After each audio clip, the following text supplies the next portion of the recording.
Okay, so I'm live. I don't think anyone is going to come live with me. Hopefully the audio is good. Hopefully there's no like background noise or anything. But yeah, so what's going on? It's Tuesday. I have a little bit of downtime. I have gotten everything that I needed for this first trial run of my homebrew game called Rebels and Rogues Tactics. Let me show you what it looks like. So what you have here is my unique combination. And actually, so that way you're not staring at my gut as I talk. This is me figuring things out. Okay, so you're seeing two boards. You're seeing this really kind of like weird looking version of a board because they're literally bigger than everything, the figures. And then over here, you see something that's, when you take one of the figures, it's more ubiquitous to the actual size. And I'll be moving the camera around a little bit so that way you can see it. Long story short, this is my homebrew game that mixes some of my most favorite things from video games and kind of like is a rehash of one of my current games that I play a lot, Old World. So Final Fantasy Tactics meets Chrono Trigger meets Old World is the best way to describe it. It's a um, small model count squad-based game that's designed to move between two different boards. You have the overworld or the strategy board, and then you have the encounter board or the battle board. You know, if you played any Final Fantasy or Final Fantasy Tactics game, you're moving around, the screen goes, if I could do the sound, I would. And then on a much smaller, much more zoomed in map, you have it here. And so what I'm literally going to do today is I'm going to play test it. I've never play tested the rules. So I'm going to do 10 minutes, maybe get through 2 rounds, maybe just 1 round. I figure within 1 round, I'll know if I've made the rules work well enough that like the game shouldn't break in just moving forward. So let's talk about what we're going to talk about. So the two forces that are fighting each other are at the most basic level, the skirmish level, which is one battle group. It's a commander and 3 squads. The 3 squads are, for the most part, built of 3 unit squads. Each figure is a unit, and this is the St. Falls. These are kind of werewolves and elves put together with the elves being necromancers. I'm using the most basic terms. There's a little bit more. Over here, we have the hinters, which is the orcs and the human telekinetics and the dwarf druids. So very much more like a mix of like just people living on the edges of uh, like a steep or like a prairie. I haven't really thought out the lore, but they're trying to survive and they're trying to like just find a place to live safely or etch out on the edges of all the different civilizations, places to be at peace. So, not necessarily a bad guy, but not necessarily the good guy. Not necessarily the good guy, but trying their best. And so, what it is let's get it started. I'm going to try to flesh out everything as I talk, but go from there. And this is maybe where, like, this format doesn't work because I'm doing a screen, but we'll see. Okay, let's see right there. I think I'm going to keep it like this. You're just going to have to deal with the panza and go from there. Okay, so the way it works is I'm just going to do the generic setting. It's, let's see. Let me actually use the game terms. If you play, let's see. If you've played any game, this setup is the most basic. So we're doing mission 1, which is a bash up. There's 3 missions right now. It's kind of, the missions tell you where to deploy, and then we're doing the valley. I got to rework this map, but it's gonna come together, and it gave me the basic idea. You have mountains, hills, a road, forest, and open area. So it should feel like a secluded valley that two forces have stumbled upon each other. This is at the skirmish level of the game, like I said before. So one commander, 3 squads, and the squads are 3 to 5 units. So what we do is we take a look and we're going to roll for initiative, adding the gumption of the commanders. So on the Hinter side, it is the Trailblazer, and on the St. Fall side, it's the Wolfkin Locust. Okay, so this is where hopefully my time playing solo games and all that works out for the best. Turn 1. You add your gumption, and then you do that. Right now, gumption is 3 and 3, so they're tied. They're tied. And what I'm thinking is, like, I gotta rework things where it's not just generic, where it's like, I'm already seeing, I'm like, maybe the locust is at gumption 2 or gumption, finding some difference. So let's see. We're gonna roll on the board. Plus 3, plus 3. So 2 and 2, they tie, roll off again. So white is the Hinters, red is the St. Falls. So white gets 9, St. Falls gets 5. So the Hinters are going to go first. Yay. So far, initiative has not broken the game. So the way it works is it's alternating activations on the strategy board. So I could move 1 unit in any steps that are allowed, or I can use the commander's ability, which is this. The commander, once per round, the Farcaster can have any squad within 1 hex of their squad activate following the Farcaster's activation. Once per round can switch positions with another squad. So I can do quick response and troop movement.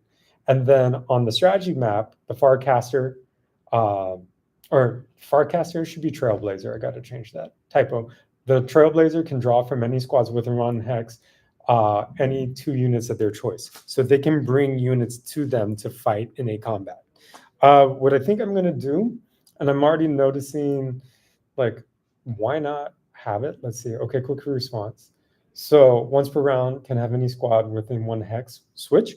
Okay, so I'm going to activate my Farcaster, and the basic strategy movements are move, engage, dig in, march, control, or rally. That should be it. So either into an empty hex. If I march, I can move up to 3 hexes, but I can't do a second action, which means I can't use their command abilities. I'm already finding out. I need to delineate that. Like, a command ability uses an action. That's one thing that's going to limit. It's not just passive. So I'm going to move him 1, and then I'm going to have him use his 2 once per round abilities. Actually, this will be fun. Once per round. So I'm going to have this squad activate right after him using his ability. And so they're going to move 3. Moving through hills, it takes up 1 whole movement. So that's 1, 2, 3. So they marched, right? So let's see if that worked out where it's actually good. So they went, they marched, and I want to say that's it. So they're already getting close. Okay, so he's activated. They got to go right after using the ability. So there's 2 activations done. Let me see. Do I have tokens? No. Already realizing just need to use some like 1-page rules tokens to denote whether or not something's activated. So done. Okay, on the Hinter side, I'm going to take a look at the Wolfkin Locust.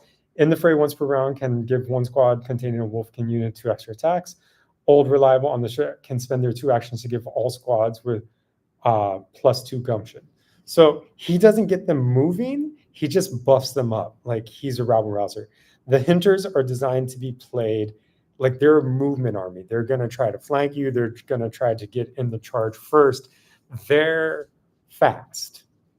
That's the best way to see it. The St. Fall well, St. Falls is going to be brutal in combat and hard to kill. They're undead and like monsters. Well, maybe monsters. Okay, so I think what I'm going to do is I'm seeing this come. They're already on a back foot. I'm going to activate the squad of the Wet Dead. Normally, a squad is made up of 3 units. The Wet Dead have this cool ability that when they run a solo or a pure grouping where it's just nothing but Wet Dead, they get it kicked up to 5 people in the squad. But the Wet Dead kind of suck because they're designed to be a tar pit, they're designed to be a road bump, they're designed to die because they're already dead. Okay. Shambling Horde can be made a pure Wet Dead. So they can only, on the strategy board, they can march 3. This is something that I'm thinking about maybe writing in. So 1, 2, 3. There we go. Okay. Now,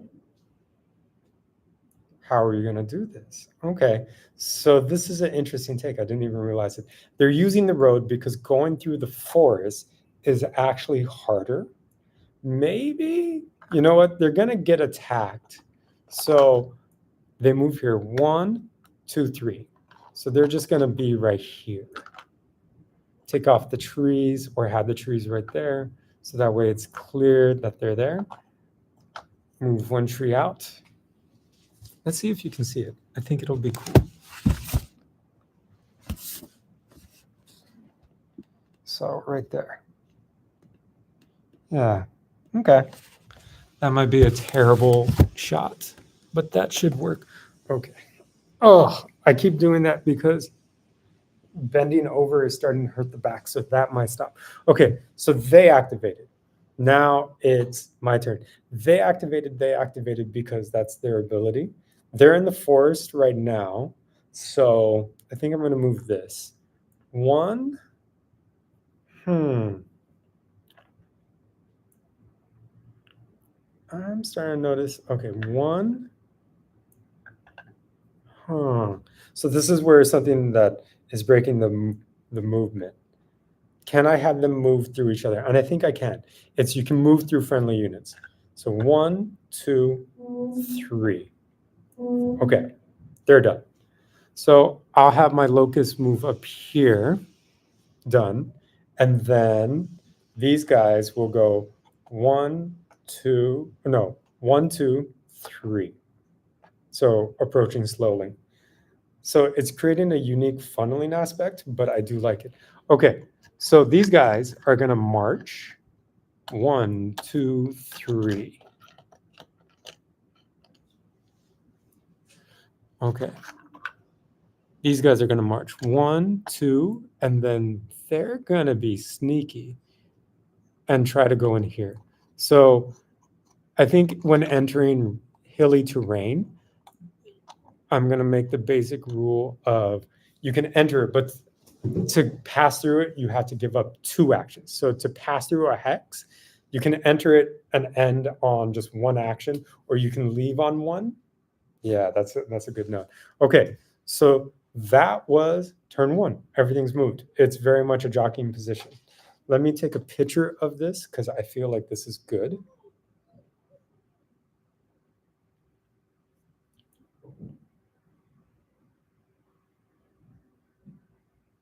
Okay, there we go. I'll share it later. So now we take the gumption. Okay, so 3 and 3.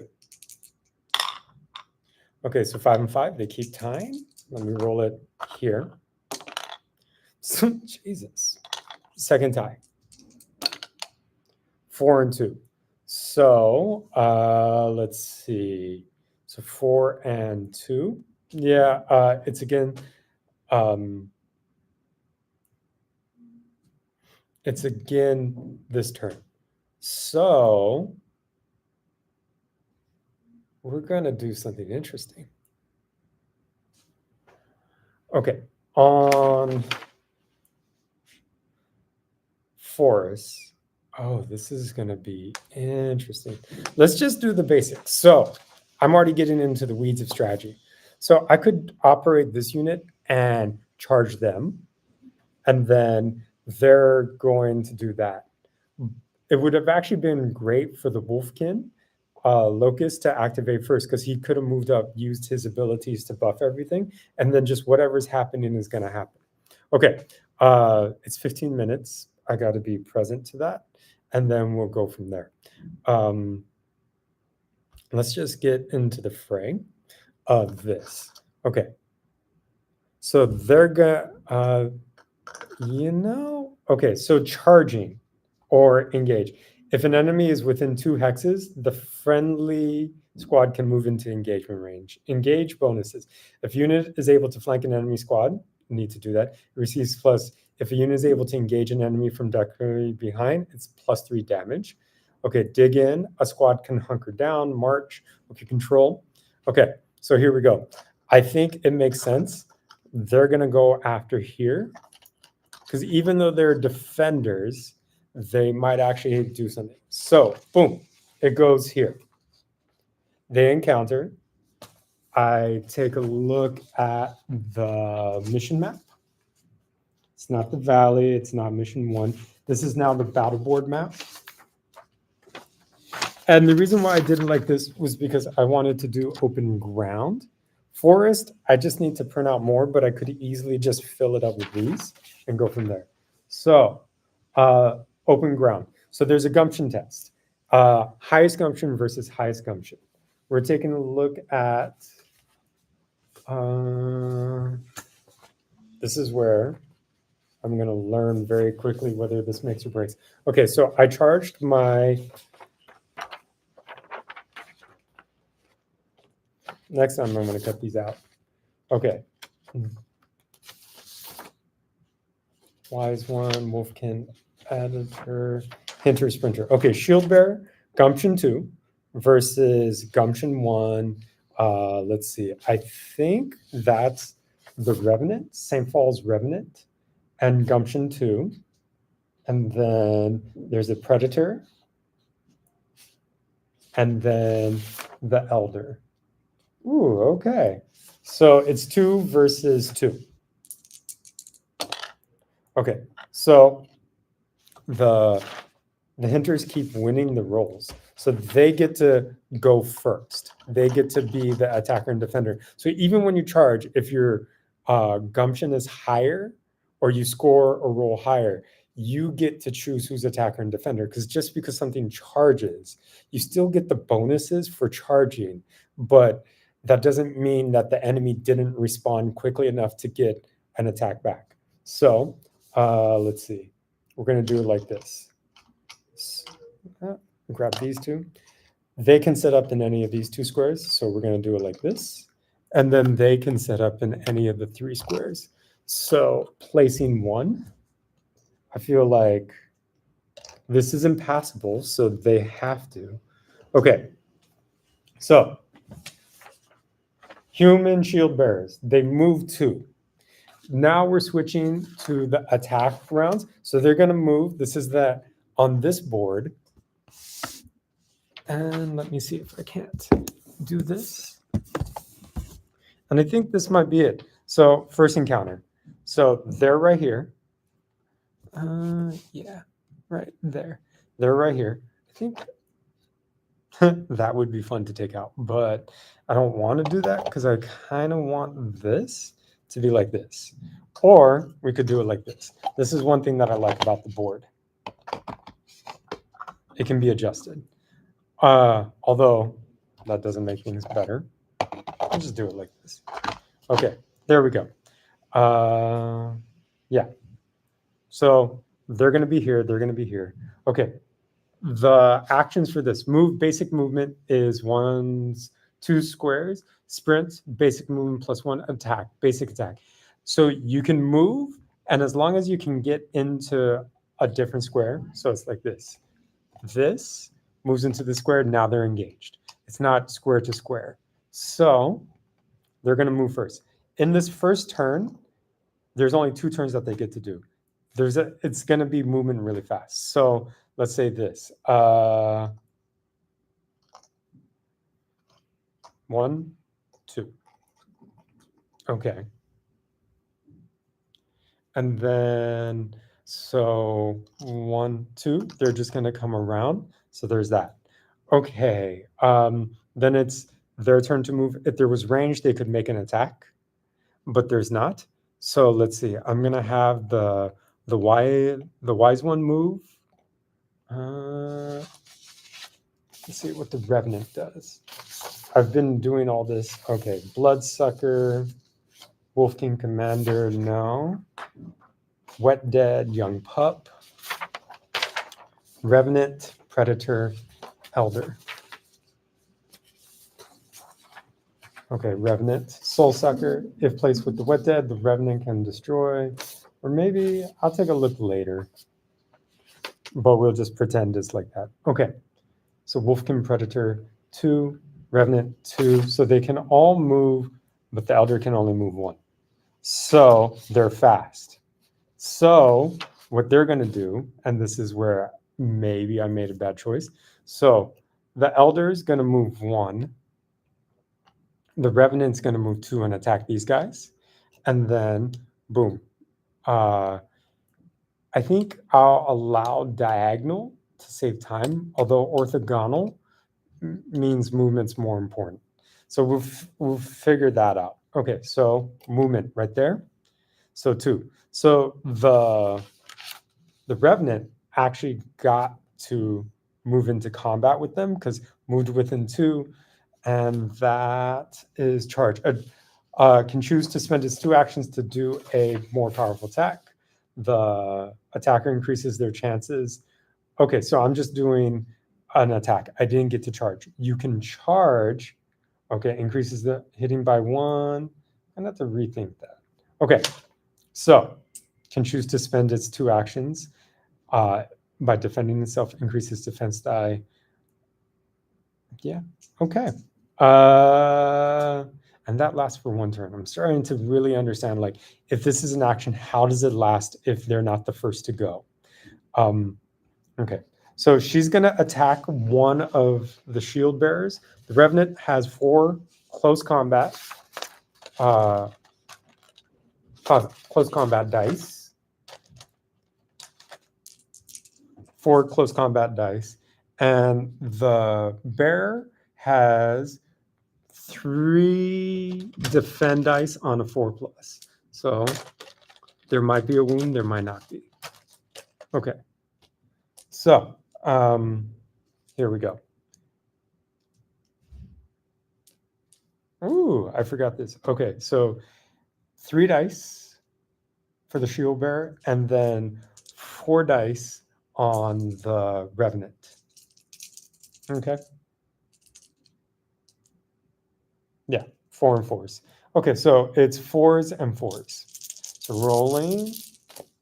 Okay, so she gets only 1 attack, and he blocks all of them, so nothing happens. Okay, cool. That's it. So they moved, both sides moved, and 1 got to attack. Now it's back to this. So now the shield bearers are going to attack. They got the charge off, so they're still benefiting from this. So engaged, he's going to charge here. Or no, what they're going to do is they're going to they move and they attack. Okay. Interesting gameplay. I'm starting to see some holes in how the action is. Okay, so if we engage, the friendly movement receives +2 damage dice on the first round in all attacks. Maybe I want to change that. If the unit is able to engage from directly behind, if a unit is able to flank, it receives +2 damage dice. Huh. Okay.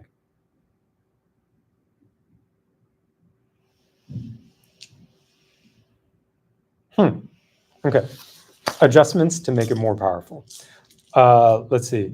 So we're going to do it like this. They're going to attack her. They get 3. Okay, so looking at them, they get 2 close combat dice because they're not very combatal, but they do protect really well. And then the Revenant only gets 1, so she's actually weaker than they are. So they're rolling 4.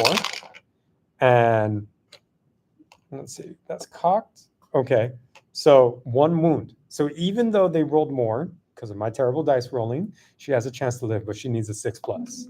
Nope. She takes a wound, and the Revenant has 1 wound, so dead. Okay, now it's these two versus those two. So 4 again on 4s, and then the Predator has 2 defense dice on 5+. Okay, so blocks 1, and the shield bearer doesn't get any hits. So they both attacked. They both tried their best. He blocked. He didn't. They didn't do anything. So there's that. Okay, their turn, and then this is the last. So he's going to move into combat, and he's going to charge up. So charging, or he's going to take his 2 actions to charge, which is hitting by +1, and so when okay, so that increases his chances of hitting. The Predator has 2 close combat attacks, and the defense, and then the shield bearers have 3. Now, here's where it's interesting. He can choose to try to attack them both, or he can choose to attack one. And so he's only going to attack 1. He's going to focus all his attacks on that, which 3 dice, 4+.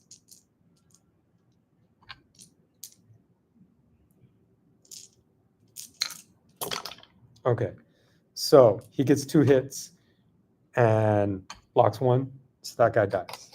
So because he actually did good, he was able to take 1. Okay, so the thing is over. We have these 2 units. Let me put this back here. Okay. So here we have these 2 units back here. The Blood Elf is dead, and then these 3 stayed alive. So now you have a broken unit. So to kind of actually see, let's see, if we were to keep going and just have them fight, it's going to fight out. Now the reform is he moves up, and then he can be like, okay, I'm going to take 1 wet dead. He's going to make a gumption test. Anything under his gumption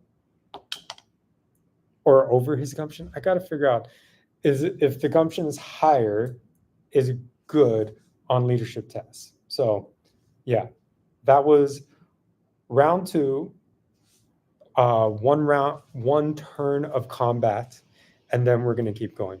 I think I'm going to stop there just because this went a lot longer than I want, 30 minutes almost. But for my first play test, I'm starting to get the etchings of where to clean up the actions because it's a little too nebulous. But what I have was actually some dynamic gameplay. The actions need to be cleaned up. But what worked was the speed of this, and then there's this. This isn't going to be a short game at first because you're going to have to realize the interplay, but the moving around should actually do something beneficial. Okay.